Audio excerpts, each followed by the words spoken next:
Hello विद्यार्थी मित्रों, धवल Bhatt education विडियोમાં હું ધવલ ભટ્ટ ફરી એક વખત આપ સૌનું હાર્દિક સ્વાગત કરું છું।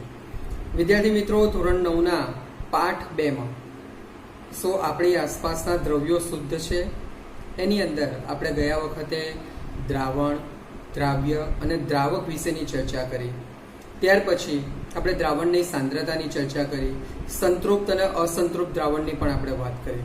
હવે આજે આપણે બીજા નવા થોડા આગળના જે ભાગ છે પ્રકરણના એની ઉપર જઈશું। મિત્રો, આજના જે પ્રકરણ છે એમાં આપ સૌને મારો ચહેરો ક્યાંય નથી દેખાતો, પણ આજે તમને જે તમારી સ્ક્રીન ઉપર જે પણ દેખાય છે ને એ માત્ર એક ચાર્ટ સ્વરૂપમાં ફોર્મેટ દેખાય છે। અહીંયા કદાચ કેટલાક ચોક્કસ મુદ્દાઓની અંદર આ બધા ટોપિકને મેં દર્શાવેલા છે, પણ મિત્રો આ ટોપિકના અંતે ટોપિક જ્યારે પૂરો થશે એટલે એના નીચે એમાંથી કેવા પ્રકારનો પ્રશ્ન પૂછાય એ પણ મેં મેન્શન કરેલો છે અને કેટલા માર્કમાં પૂછાય એની પણ ચર્ચા કરેલી છે।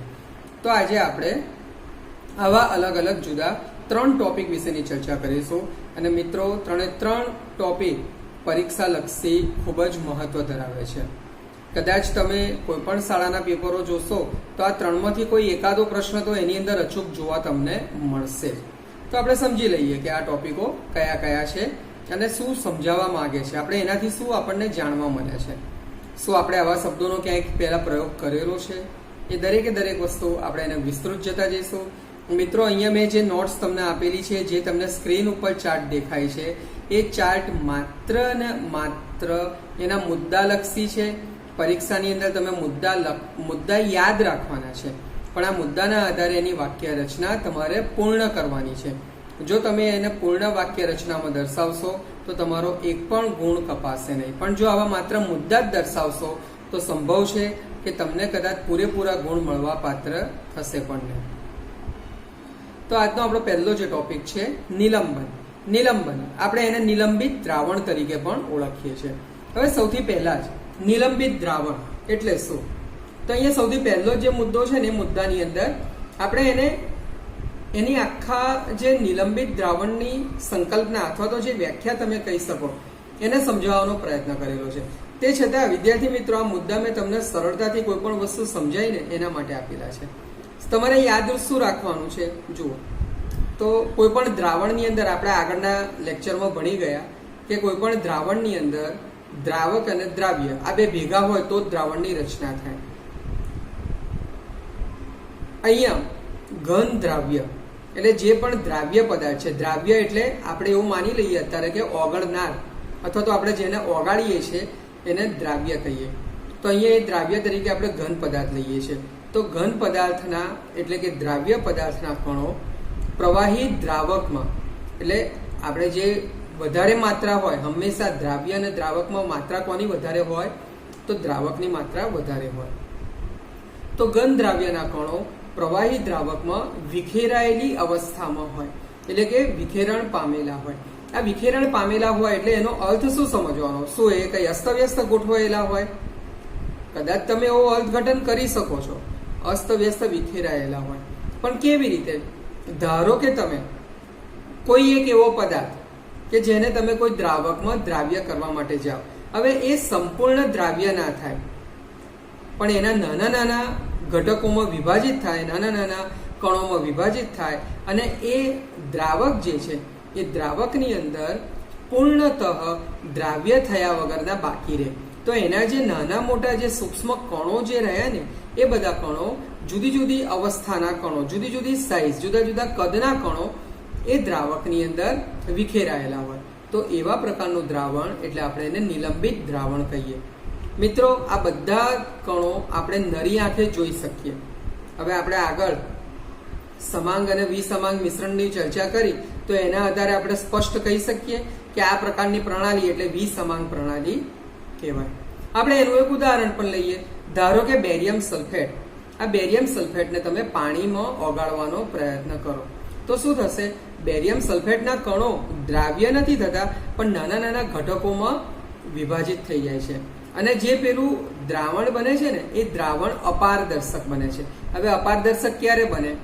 સંપૂર્ણતઃ એ દ્રાવ્ય થઈ જાય, બરાબર, તો એની અંદર ભળી જાય, એક સરખી પ્રણાલી બની જાય. પણ અહીંયા બેરિયમ સલ્ફેટના ઘટકો પાણીમાં સંપૂર્ણ દ્રાવ્ય નથી હોતા, પણ વિક્ષેપિત અવસ્થાની અંદર. એટલે અહીંયા આપણો આગળનો મુદ્દો શું આવશે, એનું ઉદાહરણ છે. હવે આ પ્રકારનું જે દ્રાવણ છે કે જેની અંદર ઘટક કણો મોટી અવસ્થામાં નરી આંખે આપણે જોઈ શકીએ એવી અવસ્થામાં હોય. હવે એમાંથી આવા કોઈ દ્રાવણ ભરેલું પાત્ર હોય, એમાં એક બાજુથી કાચના કોઈ એક પાત્રની અંદર અથવા તો કાચનું કોઈ એક બીકર લેવાનું અને એની અંદર આ પ્રકારનું જો કોઈ એક દ્રાવણની અંદર તમે ટોર્ચ વડે કે પ્રકાશ પસાર કરશો, યા તો ટોર્ચનો પ્રકાશ કે અન્ય ટોર્ચના જેવા જ માધ્યમથી પ્રકાશ પસાર કરશો ને, તો પ્રકાશનો આખો જે કિરણોનો સમૂહ છે ને, એ કિરણોનો સમૂહ એનું શું થશે, વિખેરણ કરશે. કેમ આવું થાય છે? તો પ્રકાશના જે ઘટકો જે છે ને, કિરણો, એ પ્રકાશના કિરણો પેલા પાત્રની અંદર રહેલા એક એક કણની ઉપર જ્યારે આપાત થશે ને, એટલે એનું બધાનું અલગ અલગ દિશામાં પરાવર્તન થાય છે, જેના કારણે આપણે અહીંયા કહી શકીએ છીએ કે પ્રકાશના કિરણોનું વિખેરણ થાય છે. એટલે એવું કહી શકાય કે નિલંબન દ્રાવણ અથવા તો નિલંબિત દ્રાવણની અંદર પ્રકાશના કિરણો જો પસાર કરવામાં આવે તો તેનું વિખેરણ થાય છે. હવે આપણે આવું દ્રાવણ કોઈ પાત્રની અંદર ભરીને બનાવીને મૂકી દીધું છે અને થોડી વાર એને બિલકુલ કોઈ પણ જાતનો સ્પર્શ કર્યા વગર જો આપણે રાખી મૂકીશું ને, તો થોડીક વારમાં શું થશે, એ જે અદ્રાવ્ય કણો જે છે ને, પેલા દ્રાવ્ય પદાર્થના અદ્રાવ્ય કણો એ બધા પાત્રમાં સરળતાથી નીચે બેસી જાય છે. હવે અહીંયા જુઓ, પેલો ટોર્ચની અંદરથી જે પ્રકાશ પસાર કરવાની વાત કરીને, એ તમારે આ અવસ્થામાં પસાર કરો તો કદાચ બની શકે કે કણો નીચે બેસી જશે ને, તો પ્રકાશ આરપાર પસાર થઈ પણ જાય. એટલે આ વસ્તુને ખાસ ધ્યાન રાખવાનું. આના આધારે આપણે શું કહી શકીએ છીએ કે આ દ્રાવણ સ્થાયી હોતું નથી. બરાબર? તો મિત્રો, અત્યારનો આ જે ટોપિક આપણે પ્રથમ ટોપિક આજનો ભણ્યા, એની અંદરથી 2 થી 3 માર્કનો એક પ્રશ્ન આવે. એ પ્રશ્ન કેવી રીતે પૂછી શકાય એ પણ અહીંયા તમને દર્શાવેલું છે. પ્રશ્ન આ પ્રકારે આવે, નિલંબિત દ્રાવણ એટલે શું, તેના ગુણધર્મો જણાવો. 2 થી 3 માર્કની અંદર. મિત્રો, હું ફરી એક વખત કહું છું, આ જે વસ્તુ દર્શાવેલી છે એ માત્ર ચાર્ટના ફોર્મેટની અંદર મુદ્દામાં સમજાયેલી છે. તમારે પરીક્ષામાં જ્યારે પણ પૂછાય ત્યારે એનો પૂર્ણતઃ વાક્ય રચનાની અંદર તમારે પ્રયોગ કરવાનો રહેશે. ઓકે, તો આની અંદર મુખ્ય કઈ કઈ વસ્તુઓ આપણે યાદ રાખવાની છે એને જરા સમજીએ.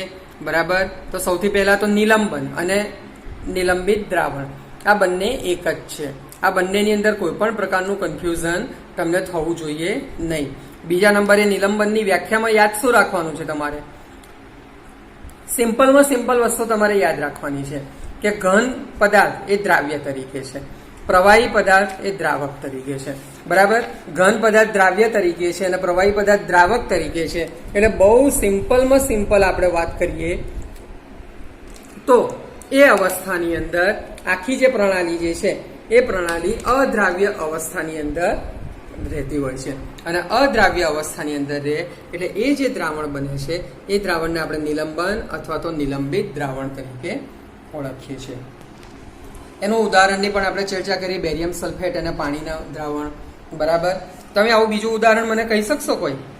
આપણે આગળ આવા ઘણા બધા ઉદાહરણોની ચર્ચા કરેલી હશે અને તમે આગળના ધોરણોમાં પણ ભણીને આવેલા છો. તમે ક્યારે બજારની અંદરથી ચૂનો લાવીને એ ચૂનાને પાણીની અંદર તમે ઓગાળવાનો પ્રયત્ન કરેલો છે? કરી જોજો. બરાબર? અને પછી તમને શું અવલોકન જોવા મળે છે ને, એની નોંધ કરીને મને જણાવજો. એ પણ આ જ પ્રણાલી છે. ઓકે, હવે આજે આપણો આજના દિવસનો બીજો ટોપિક આપણે લઈએ છીએ. બીજો ટોપિક છે, જો તમને અહીંયા નામ દેખાશે બધાને, કલિલ દ્રાવણ. બરાબર? કલિલ. હવે આ પાછો નવો શબ્દ આવી ગયો, તો આપણે એને પણ આની અંદર જો હવે જેમ જેમ મેં આપણે આગળ પણ તમને વાત કરી હતી કે તમે જેમ જેમ આગળ વધશો એમ એમ નવા નવા ટોપિક આવતા જશે, નવા નવા શબ્દો પણ આવતા જશે, પણ આપણે તમને સરળતાથી સમજી શકાય એ પરિભાષાની અંદર તમને સમજાવવાનો પ્રયત્ન કરીશ. હવે આની અંદર પણ તમારે એની વ્યાખ્યાને ફરી એક વખત રિપીટ કરું છું, માત્ર મુદ્દા દર્શાવેલા છે, તમારે એનો પૂર્ણતઃ વાક્ય પ્રયોગ દર્શાવવાનો જ્યારે પણ પરીક્ષામાં લખવાનું આવે ત્યારે. તમને સામે દેખાશે કે શું છે, દ્રાવ્ય પદાર્થ. આ દ્રાવ્ય પદાર્થની બાજુમાં શરૂઆતનો પહેલો શબ્દ વિક્ષેપિત કલા એવો દેખાય છે. હવે વિક્ષેપિત કલા એટલે શું? તો સીધે સીધું આપણે એને સરળતાથી સમજીને તમારે આટલું જ યાદ રાખવાનું કે દ્રાવ્ય પદાર્થ હવે આપણે દ્રાવ્ય પદાર્થને શેની અંદર ઓગાળવા જઈએ તો નેચરલી દ્રાવકની અંદર, બરાબર. તો દ્રાવકને આપણે કયા નામથી ઓળખીએ છીએ? વિક્ષેપન માધ્યમ. એટલે અહીંયા યાદ રાખવાનું કે વિક્ષેપિત કલા એટલે આપણો દ્રાવ્ય પદાર્થ અને વિક્ષેપન માધ્યમ એટલે આપણું દ્રાવક, બરાબર. એની અંદર જે બારીક કણો હોય ને એ વિક્ષેપિત અવસ્થામાં, વિક્ષેપિત અવસ્થા એટલે કેવી? એની અંદર સર્વત્ર ફેલાયેલી જુદી જુદી આખી અવસ્થા, નાના નાના કણો, જેના આપણે કલીલ અવસ્થા અથવા તો કલીલને સોલ તરીકે પણ ઓળખવામાં આવે છે. હવે આ વિક્ષેપિત અવસ્થા એટલે એનો અર્થ શું થયો? તો એનો અર્થ એવો કહી શકાય કે સંપૂર્ણતઃ એની સાથે જે એકમેક ભળી જાય ને, જેમ કે તમે પાણીની અંદર લીંબુ નીચો ને તો લીંબુનો રસ અને પાણીમાં એકમય બની જાય છે. આ એવી અવસ્થા નથી, પણ એના કરતાં એના જેટલી જટિલ અવસ્થા નહીં. અને જેમ આગળ આપણે બેરિયમ સલ્ફેટ અને પાણીની વાત કરીને એવી અવસ્થા પણ નથી. એટલે હોય વિસમાંગ આ જે આખી ઘટક જે બની ગયો ને, આપણી આ જે પ્રણાલી તૈયાર થઈ ગઈ ને, એ પ્રણાલી કહેવાય વિસમાંગ, પણ દેખાય ને તો દેખાવે કેવું લાગે ખબર છે? આપણને સમાંગ પ્રણાલી જેવું, એક સરખું સમરસ અથવા તો મિશ્ર થઈ ગયું હોય ને એવું. એની અંદર જે પેલા અહીંયા આપણે શરૂઆતમાં જ લખેલું છે કે વિક્ષેપિત અવસ્થાના જે કણો છે ને એ તરતા હોય એટલે પાત્રમાં સર્વત્ર બધે જ પ્રસરેલા હોય. એટલે એવું કહી શકાય કે આ કણો દ્રાવણની અંદર બધે પ્રસરેલા જોવા મળે છે. હવે અહીંયા આ વિસમાંગ પ્રણાલી છે, પણ એવી વિસમાંગ પ્રણાલી નથી કે ગાળણ જેવી સામાન્ય ભૌતિક પદ્ધતિથી આપણે એને જુદા પાડી શકીએ. એટલે તમે ગળણું લઈને બેસો અને એને ગાળો તો બધું ગાળણ બધું બહાર જ નીકળી જશે, ગળણામાં કશું બચશે નહીં. તો હવે આને અલગ કેવી રીતે કરી શકાય? તો આધુનિક પદ્ધતિઓ છે, અલ્ટ્રા સેન્ટ્રીફ્યુઝ જેવા સાધનની મદદથી અલગ કરી શકાય. હવે મિત્રો, તમને બધાને પ્રશ્ન થાય કે અલ્ટ્રા સેન્ટ્રીફ્યુઝ આ સાધન ક્યાં હોય? તો સાચી વાત છે, તમારા મારા જેવાના ઘરમાં તો ના જોવા મળે, પણ આપણે આ સાધનો ક્યાં આગળ જોવા મળે તમને ખબર છે? ડેરીમાં જોવા મળે. કઈ આગળ? કે જ્યાં આગળ દૂધ અલગ અલગ પ્રકારનું. હવે તમને પ્રશ્ન થાય કે સાહેબ અલગ અલગ પ્રકારનું દૂધ એટલે? ભાઈ, ઘણું દૂધ ગાઢું હોય, ઘણું દૂધ પાતળું પણ હોય. તો એનું જે ફેટનું માપન કરવાનું હોય તેમાં અલ્ટ્રા સેન્ટ્રીફ્યુઝ જેવું સાધન વપરાતું હોય છે, બરાબર. હવે આ ઘટક કણો કેવા હોય, એનું કદ કેટલું હોય? તો આપણે આગળના મુદ્દામાં એના કદની ચર્ચા કરેલી છે. એનું જે કદ છે ને 10⁴ થી 10⁵ નેનોમીટર હોય. જો મિત્રો, અહીંયા આપણે આગળ પણ ચર્ચા કરી હતી, નેનોમીટર એટલે એક અલગ પ્રકારનો એકમ છે, અત્યંત સૂક્ષ્મમાં સૂક્ષ્મ માપન માટેનો એકમ છે. હવે આ જે ઘટક કણોનો વ્યાસ જે આપણે કહ્યો ને, એ સાચા દ્રાવણો કરતાં મોટા. સાચા દ્રાવણ એટલે સમાંગ પ્રણાલીની અંદર જે ઘટક કણો એકબીજા સાથે સમરસ થઈ ગયેલા હોય છે એના કરતાં કદમાં મોટા. પરંતુ અદ્રાવ્ય પ્રણાલીવાળા ઘટકો એટલે કે આપણે આગળની જ હમણાં જે પ્રણાલીની વાત કરી ને, નિલંબન અથવા તો નિલંબિત દ્રાવણો, એના ઘટક કણો કરતાં તો નાના જ હોય. કારણ કે નિલંબિત દ્રાવણની અંદરના ઘટક કણો તો સરળતાથી ભૌતિક પદ્ધતિઓથી અલગ પાડી શકાય એવા હોય છે. હવે આવા કલીલ દ્રાવણની અંદરથી આગળનો મુદ્દો બહુ સમજવા જેવો છે. આવા કલીલ દ્રાવણની અંદરથી જેમ આગળનામાં આપણે પેલો ટોર્ચ વડે પ્રકાશનું પસાર કર્યો ને, એમ અહીંયા જો પ્રકાશના કિરણોને પસાર કરીએ ને તો પ્રકાશના કિરણોનું જુદી જુદી દિશામાં પ્રકીર્ણન થાય, એને ફેલાવે છે. હવે પ્રકાશના કિરણોનું પ્રકીર્ણન કરવાની આ જે ઘટના છે એને ટિન્ડલ નામના વૈજ્ઞાનિકે સૌપ્રથમ એને શોધેલી હોવાથી આપણે એને ટિન્ડલ અસર તરીકે ઓળખીએ છીએ. હવે આ ટિન્ડલ અસર શું છે તો એના વિશેની ચર્ચા આપણે આના પછી કરીશું. એટલે અત્યારે એના વિશે બહુ વધારે ડીપમાં જતા નથી. પણ જો આગળ જેમ નિલંબન દ્રાવણને અથવા તો નિલંબિત દ્રાવણને જેમ આપણે કોઈ પણ જાતના ડિસ્ટર્બન્સ વગર રાખી મૂક્યું ને, એમ આને મૂકી રાખીએ ને તો એના ઘટક કણો તળિયે જે બેસી જતા હોય છે ને નિલંબિત દ્રાવણમાં, એમ આમાં બેસતા નથી. એટલે એવું કહી શકાય કે પેલું દ્રાવણ અસ્થાયી પ્રકારનું અથવા તો સ્થાયી નહોતું, પણ કલીલ દ્રાવણ એ તો સ્થાયી કહેવાય. આપણે એના ઉદાહરણોની ચર્ચા કરવી હોય તો દૂધ, વાદળ, ધુમાડો, ધુમ્મસ વગેરે. હવે તરત તમને પ્રશ્ન થાય તો જો દૂધની અંદર પાણી ભરેલું હોય છે પણ શું તમે ભૌતિક પદ્ધતિની ગાળણ પદ્ધતિનો ઉપયોગ કરો તો દૂધ અને પાણીને બેને આવી સામાન્ય ગાળણ પદ્ધતિથી અલગ કરી શકો છો? ના. વાદળની અંદર પાણી હોય છે, ભેજ હોય છે, તો શું તમે વાદળની અંદરથી ભેજ વાદળ ફાટે તો વરસાદ પડે છે, પણ એમાંથી તમે અલગ કરી શકો છો? નથી કરી શકતા. એમ ધુમાડાની અંદર પણ વાતાવરણના ઘણા સૂક્ષ્મ રજકણો હોય, કણો હોય. ધુમ્મસ જેવા વાતાવરણની અંદર પણ હોય ભેજના કણો, રજકણો હવાના. તો આ બધી જે વસ્તુઓ છે તે કલીલના ઉદાહરણો છે. મિત્રો, તમને આવા બીજા ઉદાહરણોના પણ આ લેક્ચર જેવું આપણું પૂરું થશે એની સાથે તમને એક ચાર્ટ પણ આની સાથે એસોસિએટ જોવા મળશે. તો તમે એની અંદર પણ જોજો, જેમાં તમને જુદી જુદી અવસ્થાના બીજા કલીલના ઘણા ઉદાહરણો પણ જોવા મળશે. હવે આ જે મુદ્દા આપણે ભણ્યા એના આધારે એક સરળ પાછો બીજો પ્રશ્ન આવે. એની અગત્યતા ઘણી વધારે છે. તો પ્રશ્ન કેવી રીતે પૂછાય? તો કલીલ દ્રાવણ એટલે શું, તેના ગુણધર્મો જણાવો. 3 માર્કનો. હવે આપણે આની આગળનો જે નિલંબનવાળો ટોપિક ભણ્યા એ નિલંબનવાળો ટોપિક અને કલીલ દ્રાવણ, આ બંનેની અંદરથી પાછો એક પ્રશ્ન કોમન પૂછી શકાય. કેવો? તફાવત સ્પષ્ટ કરો, નિલંબિત દ્રાવણ અને કલીલ દ્રાવણ. હવે આપણે આ કલીલ દ્રાવણની અંદર એક ટોપિકની ચર્ચા કરી, જેને મેં એવું કહ્યું હતું કે ટિન્ડલ નામના વૈજ્ઞાનિકના નામ પરથી આપણે ટિન્ડલ અસર. તો હવે આપણે ટિન્ડલ અસરની ચર્ચા કરીશું. આ ટિન્ડલ અસર શું છે? જો મિત્રો, તમને એટલી તો ખબર પડી ગઈ કે ટિન્ડલ નામના વૈજ્ઞાનિકના નામ પરથી આપણે એને ટિન્ડલ અસર એ રીતે ઓળખ્યા. હવે બીજું આ ટિન્ડલ અસરની અંદર શું આવે છે આપણે એની ચર્ચા કરીએ. તો સૌથી પહેલા આ પ્રશ્ન પણ એટલો જ અગત્યનો. મિત્રો, હું ફરી એક વખત રિપીટ કરું છું કે આજના દિવસનો આપણો આ 3જા નંબરનો ટોપિક છે અને આજના જેટલા પણ આપણે આ ટોપિક ભણ્યા છે, તમે કોઈ પણ શાળાના પરીક્ષાના પ્રથમ પરીક્ષાના પેપરો જોશો તો આ 3માંથી કોઈ એક પ્રશ્ન અચૂક પૂછાયેલો હશે. સંભવ છે કે કદાચ ઘણી જગ્યાએ 2 પ્રશ્નો પણ હશે. એટલે આજે આ ટોપિકને સરળતાથી સમજી લીધું છે. તૈયાર કરજો.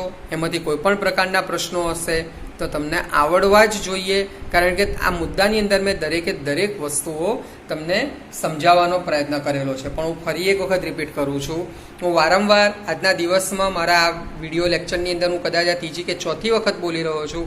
આ માત્ર મુદ્દા છે. આ મુદ્દાને મુદ્દાના સ્વરૂપમાં લખો તો માર્ક પણ મુદ્દા જેવા થોડા થોડા જ મળે. તમારે પરીક્ષાની અંદર પૂરેપૂરી વાક્ય રચના બતાવવી પડે. હવે આવે છે ટિન્ડલ અસર. ટિન્ડલ અસર એટલે શું? તો જેમ આપણે કલીલ દ્રાવણની અંદર આગળ સમજ્યા કે પ્રકાશનું પેલો ટોર્ચ આપણે મૂકીએ ચાલુ કરીને, તો જે પ્રકાશના કિરણો, કિરણપુંજ એટલે શું? તો પ્રકાશના ઘણા બધા કિરણોનો સમૂહ, એને કિરણપુંજ કહેવાય. એને જ્યારે પસાર કરીએ ને એટલે કલીલ કણો વડે શું થાય? પ્રકાશના કિરણપુંજનું પ્રકીર્ણન થાય.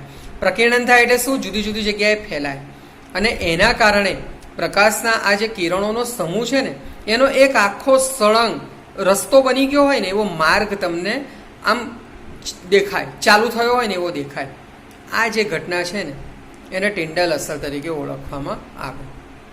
આપણે જાણી ચૂક્યા છે આગળ કે ટિન્ડલ નામના વૈજ્ઞાનિકના નામ પરથી આ ઘટના, એટલે અહીંયા આપણે કન્ફ્યુઝ થવાની સેજ પણ જરૂર નથી કે સાહેબ આ ટિન્ડલ એટલે શું?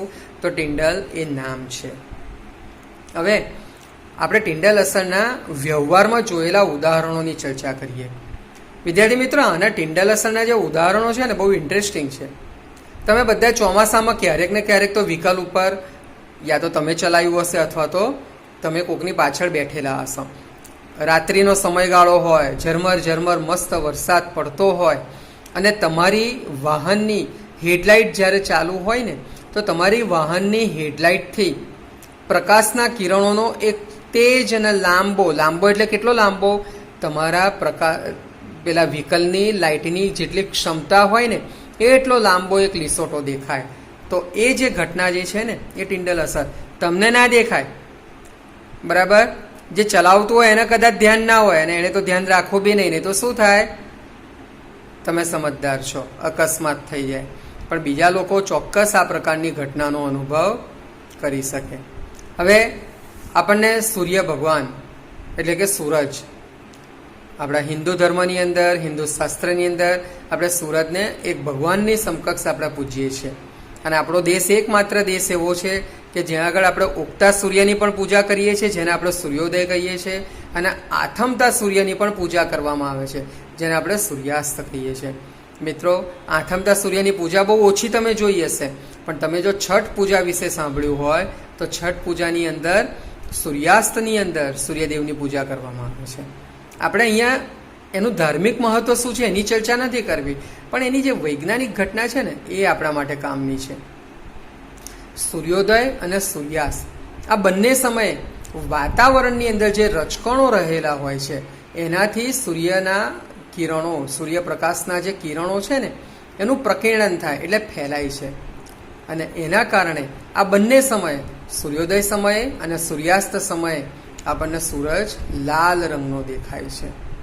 હવે તમે લોકો ક્યારે તમારા ઘરની અંદર, કદાચ સિટીમાં તો આવું પોસિબલ ના બને કારણ કે આપણે સિટીની અંદર તો બધું પરફેક્ટલી રાખીએ છીએ, પણ તમારા ઘરે જો જૂની ઢબના ગામડામાં હોય એવા દરવાજા હશે ને ઘરના બારી બારણા, અને સવારના પહોરનો જરા કોમળ તડકો હોય ને, સવારના પહોરનો કોમળ તડકો એટલે કેવો ખબર છે? 7-7:30 જે તડકો આવતો હોય ને એને કોમળ તડકો કહેવાય. સૂર્યોદય થયા પછીનો તરત અવસ્થા. તો એ દરવાજાની કે બારી બારણાની જે તિરાડો છે ને એની અંદરથી સૂર્યના બારીક કિરણો આપણા ઘરમાં પ્રવેશતા હોય. હવે તમે આ વસ્તુ જોયેલી હશે પણ તમને ખબર નહીં હોય કે આને ટિન્ડલ અસર કહેવાય. હવે એ સૂર્યના કિરણો સીધા જ્યારે આપણા રૂમમાં પ્રવેશે ને તો એક આખો પટ્ટો આપણને દેખાય છે. શેનો? સૂર્યપ્રકાશનો. હવે આપણને પ્રશ્ન થાય કે આ કેવી રીતે દેખાય? તો ભાઈ, વાતાવરણની અંદર જે નાના મોટા સૂક્ષ્મ ઘણા બધા રજકણો છે, આ રજકણોના કારણે સૂર્યના એ કિરણોનું પ્રકીર્ણન થાય છે, અને એના કારણે આખો આપણને એ થોડી ક્ષણો માટે એ સરસ મજાનો એક આખો બેલ્ટ દેખાય છે, પટ્ટો દેખાય છે. બરાબર? તો એ પણ એક ટિન્ડલ અસર છે. આવી જ રીતે બંધ ઓરડાની છતની ઉપરથી એકાદું નાનું છિદ્ર હોય ને એમાં પણ જો જેને છતમાં પતરા નાખેલા હોય ને પતરામાં એકાદ નાનું છિદ્ર હોય ત્યારે એ પ્રકાશનું કિરણ ઓરડામાં પ્રવેશે ને તો એ સમયે પણ આ જ પ્રકારની ઘટના દેખાય. આવી જ રીતે તમે ગાઢ જંગલમાંથી જ્યારે પસાર થતા હો તો ગાઢ જંગલની અંદર જે આચ્છાદિત મોટા મોટા વૃક્ષો હોય અને વૃક્ષોના કોઈ એક છિદ્રમાંથી અથવા તો એના કોઈ એક નાના સૂક્ષ્મ ભાગ, વૃક્ષોના છિદ્ર ના હોય પણ એ છિદ્ર, એ વૃક્ષો જે ફેલાયેલી ઘટાદાર જાળીઓ કે ડાળીઓ જે છે ને એમાંથી જે સૂર્યનું કિરણ પસાર થાય ને એ પણ આવી ટિન્ડલ અસરની નોંધ દર્શાવે છે. તો મિત્રો, સમજ પડી ગઈ ને? આજનો આ પ્રશ્ન પણ એટલો જ મહત્વનો છે. પરીક્ષામાં પ્રશ્ન આવી રીતે પૂછાય, ટૂંક નોંધ લખો ટિન્ડલ અસર. એટલે હવે તમે સમજી ગયા ને આ ટિન્ડલ અસર શું છે.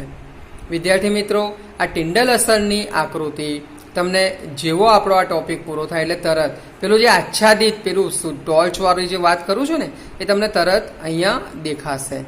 તો આજના આ 3 પ્રશ્નો ફરી એક વખત હું રિપીટ કરું છું. નિલંબન એટલે શું, તેના ગુણધર્મો, અથવા તો નિલંબિત દ્રાવણ એટલે શું, તેના ગુણધર્મો.